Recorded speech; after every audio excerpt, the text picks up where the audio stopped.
अस्सलाम वालेकुम रहमतुल्लाह। हम आइसोटोपिक इफ़ेक्ट्स पढ़े थे, रिएक्शन के रेट्स पे आइसोटोप की सब्स्टिट्यूशन का क्या इफ़ेक्ट होता है और रिएक्शन की इक्विलिब्रियम कंडीशन पे आइसोटोपिक सब्स्टिट्यूशन का क्या इफ़ेक्ट होता है। लास्ट लेक्चर में हमने H+H2 टाइप के रिएक्शंस पढ़े थे और उसमें हमने देखा था कि H2 में से एक हाइड्रोजन को एब्स्ट्रैक्ट करना ईजी है as compare to abstraction of D from a D2 molecule. और उसकी रीज़न हमने देखी थी कि 0 पॉइंट एनर्जी D2 की कम होती है और उसकी बॉन्ड डिसोसिएशन एनर्जी ज़्यादा होती है। तो जितनी ज़्यादा एनर्जी चाहिए होगी उतना वो काम मुश्किल होगा और उतना उसका रेट कम होगा।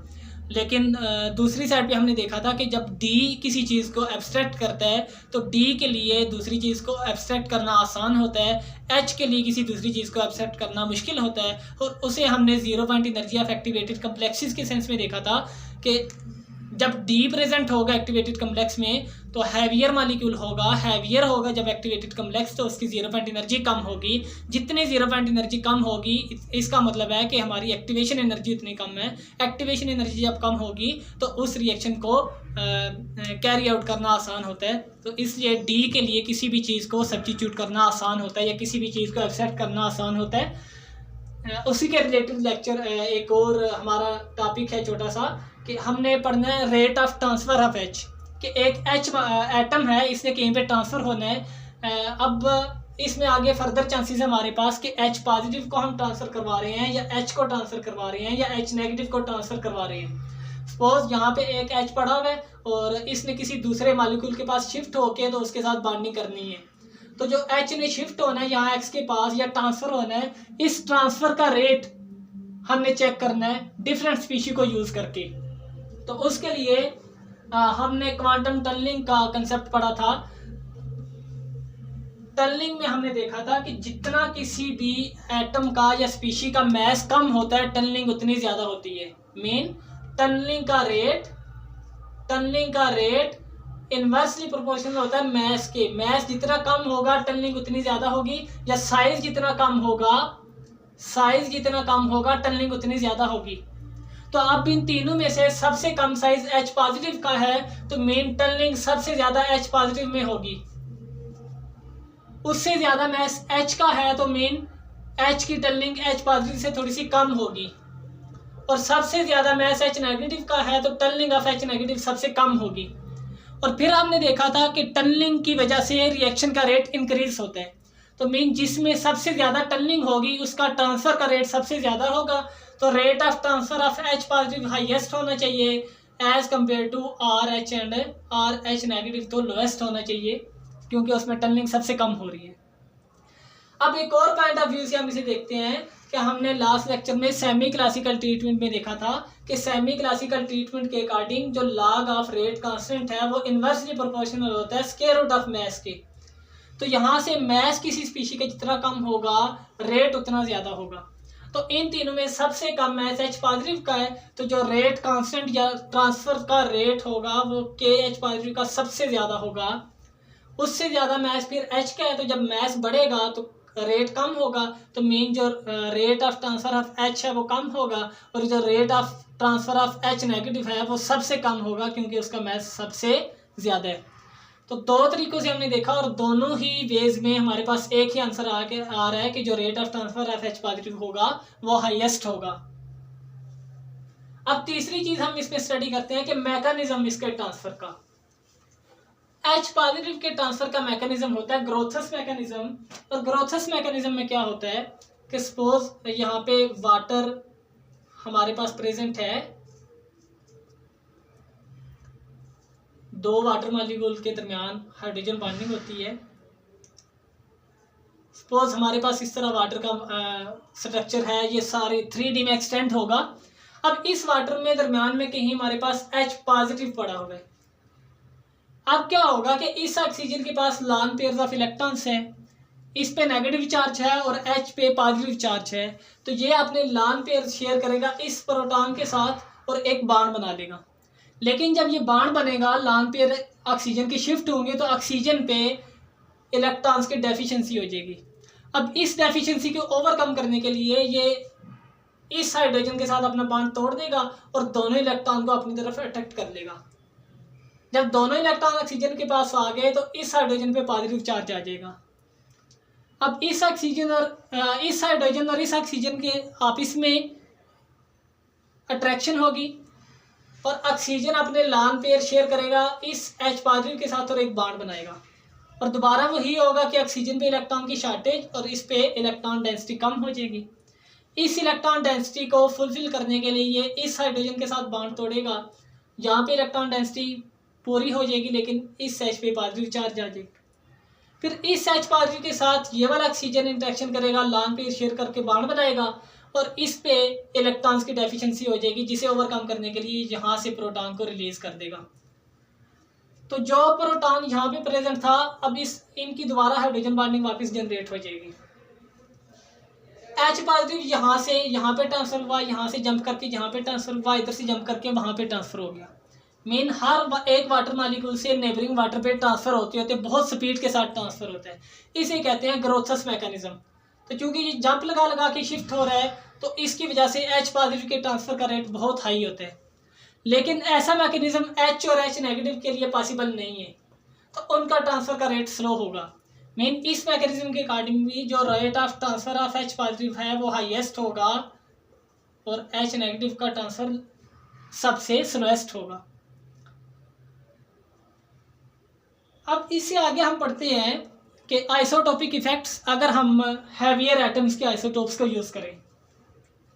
अभी तक हमने जितने भी रिएक्शंस पढ़े उनमें हमने जो आइसोटोप्स यूज़ किए हैं वो लाइटर एटम्स के आइसोटोप्स यूज़ किए हैं। जैसे लाइटेस्ट एटम हमारे पास हाइड्रोजन है तो इसी के आइसोटोप्स को हमने यूज़ किया है, तभी हाइड्रोजन ले लिया और इसकी जगह हम ड्यूटियम रिप्लेस कर देते थे। लेकिन क्या होगा, इधर कभी हमने ट्रिटियम भी रिप्लेस किया एक दो दफ़ा, और इनकी आपस में मैस की रेशियो 1:2:3 है, क्योंकि इसका मैस 1 AMU, इसका 2 AMU, इसका 3 AMU। तो अगर हम एक हाइड्रोजन को ड्यूटियम से रिप्लेस करते हैं तो मैस डबल हो जाता है। मैस डबल होता है तो आइसोटोपिक इफेक्ट भी उसका बहुत ज़्यादा नोटेबल होगा।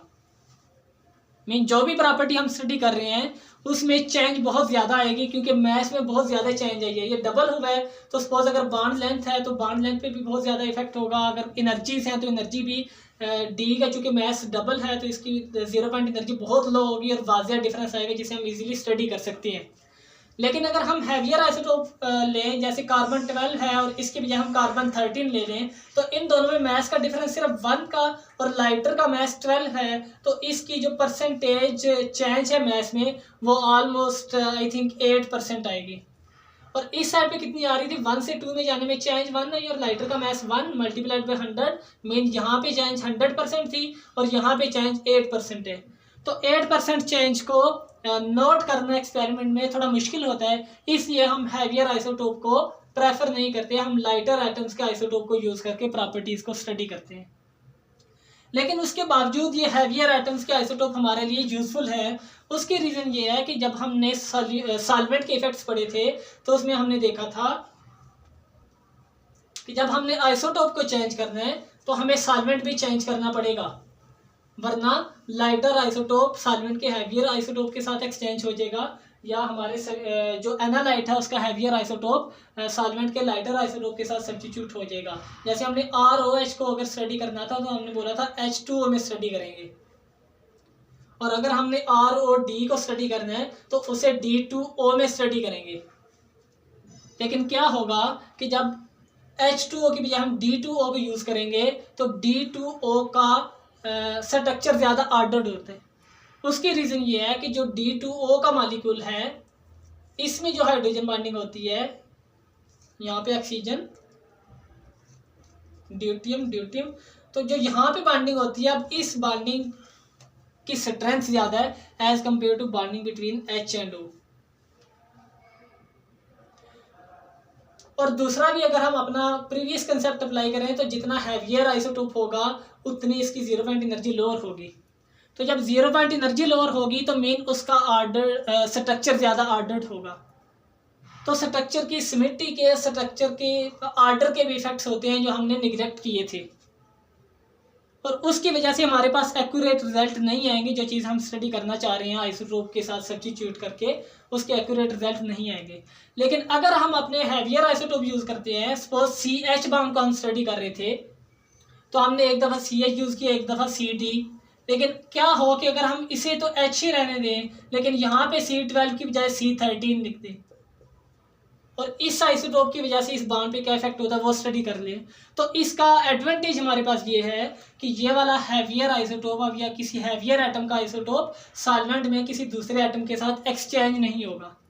तो जो एक्सचेंज की वजह से आने वाली हमारे पास इनएक्यूरेसी थी, उस इनएक्यूरेसी को हम कवर कर सकते हैं by using isotopes of heavier atoms. तो बेशक हम इन्हें स्टडी करना थोड़ा मुश्किल होता है, इनकी इंटेंसिटी और बड़ी बारीकी से स्टडी करना पड़ता है, लेकिन उसके बावजूद जब हमें एक्यूरेसी चाहिए हो तो हम हैवियर एटम्स के आइसोटोप्स को यूज़ करते हैं। फिर हमारे पास लास्ट टॉपिक इसका आता है सेकेंडरी आइसोटोप इफेक्ट या secondary kinetic isotope effects. Secondary isotope effects, secondary isotope effects क्या है कि अभी तक हमने जितने भी आइसोटोपिक सब्स्टिट्यूशन पढ़ी वो हमने पढ़ी कि जिस बॉन्ड को हमने स्टडी करना है या जिस एंगल को हमने स्टडी करना है उस पे हम एटम को रिप्लेस करते हैं एक हैवियर आइसोटोप के साथ, और इस हैवियर आइसोटोप की वजह से बॉन्ड स्ट्रेंथ चेंज होगी, बॉन्ड एनर्जी चेंज होगी, जो भी चेंज होगा हम उसे स्टडी करते हैं, और कौन सा बॉन्ड टूट रहा है कौन सा नहीं टूट रहा, किस बॉन्ड में क्या चेंजिंग आ रही है उसे स्टडी करते हैं। लेकिन अगर हम जो बॉन्ड टूट रहा है यहाँ पे इस बॉन्ड पे किसी हैवियर आइसोटोप को लगाने के बजाय इससे 2 या 3 एटम्स छोड़ के कोई आइसोटोप सब्स्टिट्यूट कर दें, सपोज हमारा ये CH का बॉन्ड टूटना है तो हम अब यहाँ पे सब्स्टिट्यूट रिप्लेस नहीं करेंगे, हम यहाँ पे CH3 की बजाय CD3 कर दें। एक्चुअल बॉन्ड ये वाला था जो टूटना है, लेकिन हमने वहाँ पे रिप्लेस नहीं किया, हमने नेबरिंग एटम पे आइसोटोप हैवियर आइसोटोप को लगा दिया। अब इस आइसोटोप का इस बॉन्ड की स्ट्रेंथ पे डायरेक्ट इफेक्ट नहीं होगा, लेकिन इनडायरेक्ट इफेक्ट होगा, और इसी वजह से इसे सेकेंडरी आइसोटोप इफेक्ट कहते हैं। इनडायरेक्ट इफेक्ट क्या होगा कि सपोज पहले यहाँ पे CH3 था, H3C, यहाँ पे था CH3 और CH था सपोज यहाँ पे, इस वाले एटम में CH की चूंकि 0 पॉइंट एनर्जी हाइयर होती है, CH बॉन्ड की 0 पॉइंट एनर्जी हाइयर होती है, तो ये ज़्यादा एरिया में वाइब्रेट करेगा, और CD बॉन्ड की 0 पॉइंट एनर्जी कम है, इसकी वाइब्रेशनल एनर्जीज कम होंगी और ये बहुत लिमिटेड एरिया में वाइब्रेट करेगा। ये वाला ग्रुप बहुत ज़्यादा एक्सपैंड होगा, ये वाला ग्रुप कंट्रैक्टेड होगा। तो जब ये वाला ग्रुप एक्सपैंड होगा तो इसका इफेक्ट ज़्यादा होगा इस बॉन्ड पे, किस सेंस में, स्टेरिक सेंस में, मीन इसका स्टेरिक इफेक्ट ज़्यादा होगा, इसका स्टेरिक इफेक्ट कम होगा हमारे टूटने वाले बॉन्ड पे अटैक करने वाली स्पीशीज़ के लिए।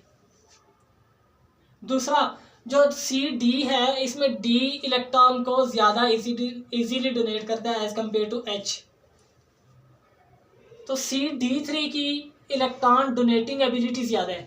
तो जब इलेक्ट्रॉन डोनेशन ज़्यादा होगी तो इलेक्ट्रॉन यहाँ पे शिफ्ट होंगे, और इस इलेक्ट्रॉन के ये इंडक्टिव इफेक्ट की वजह से इस बॉन्ड पे इनडायरेक्टली इफेक्ट होगा। तो ये सेकेंडरी इफेक्ट्स में आते हैं जब हम स्टेरिक इफेक्ट्स या इलेक्ट्रोस्टैटिक इफेक्ट्स को स्टडी करते हैं। एक्चुअल टूटने वाले बॉन्ड से 1-2 एटम छोड़ के सब्स्टिट्यूएंट लगा के आइसोटोपिक सब्स्टिट्यूशन करके, ऐसे इफेक्ट्स को हम सेकेंडरी काइनेटिक आइसोटोप इफेक्ट्स कहते हैं, और इन्हें हम स्टेरिक या फिर इलेक्ट्रोस्टैटिक इंटरेक्शंस को स्टडी करने के लिए यूटिलाइज करते हैं।